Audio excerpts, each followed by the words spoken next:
Kumusta mga kaibigan? Sana ay nasa mabuti kayong kalagayan. Ngayon, samahan niyo ako sa isang kakaibang paglalakbay sa mundo ng mga panaginip at kababalaghan. Sa video na ito, pag-uusapan natin ang isang misteryoso at nakakatakot na paksa, ang bangungot. Isang karanasan na tila ba'y galing sa ibang dimensyon. Alam niyo ba kung ano ito? Marahil ay narinig niyo na ito mula sa mga kwento ng inyong mga lolo't lola o kaya'y sa mga pelikula. Hindi lang ito masamang panaginip, kundi isang uri ng masamang espiritu na pumapasok sa ating mga panaginip. Isang karanasan na tila ba'y totoo at hindi lamang bunga ng ating imahinasyon. Karaniwan ang bangungot sa mga natutulog.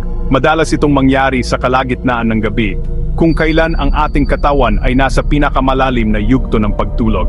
Nagdudulot ito ng matinding takot at pangamba.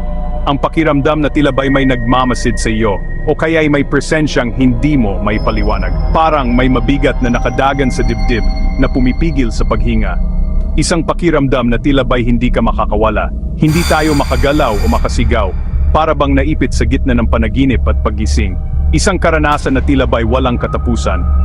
Sabi ng mga matatanda, dala ito ng masasamang espiritu na naghahanap ng mga kaluluwang kukunin. Mga espiritong naglalakbay sa gabi, naghahanap ng mga biktima. Magkakapareho ang mga kwento ng mga nakaranas nito. May nakikitang anino, mabigat na presensya, o minsan, nakakatakot na mukha na lumalapit habang sila'y walang magawa. Ang mga detalyeng ito ay nag-iiwan ng matinding takot sa mga nakakaranas nito. Mga karanasang nag-iiwan ng matinding takot, at kung minsan, kamatayan. Ang bangungot ay hindi lamang isang simpleng panaginip, kundi isang karanasang maaring magdulot ng seryosong epekto sa ating kalusugan. Pero ano nga ba ang sanhi ng bangungot? Bakit ito nangyayari? Maraming teorya ang lumabas upang ipaliwanag ang misteryong ito. May mga nagsasabing dala ito ng stress na nagdudulot ng hindi maayos na pagtulog.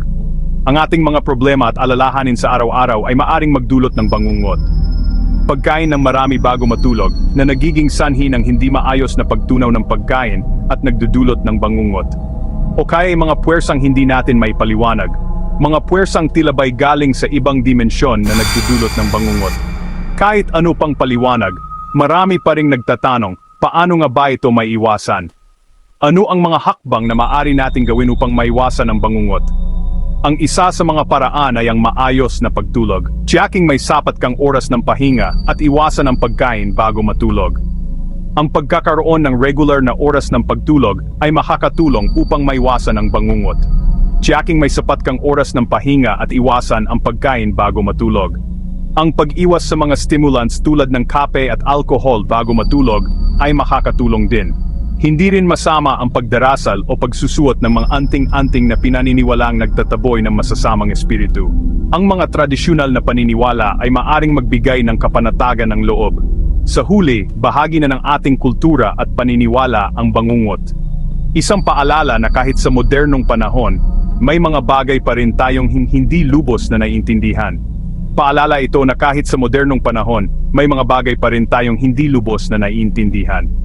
Ang bangungot ay isang misteryo na patuloy na nagbibigay ng takot at pagkamangha. Kaya't mag-ingat sa inyong pagtulog, mga kaibigan. Siguraduhing maayos ang inyong kapaligiran at iwasan ang mga bagay na maaring magdulot ng bangungot. Baka ang susunod na bangungot ay sa inyo na dumating. Huwag kalimutang magdasal at mag-ingat sa inyong pagtulog. Hanggang sa muli at ingat sa pagtulog. Sana ay nagustuhan niyo ang ating kwento ngayong gabi. Paalam at magandang gabi sa inyong lahat.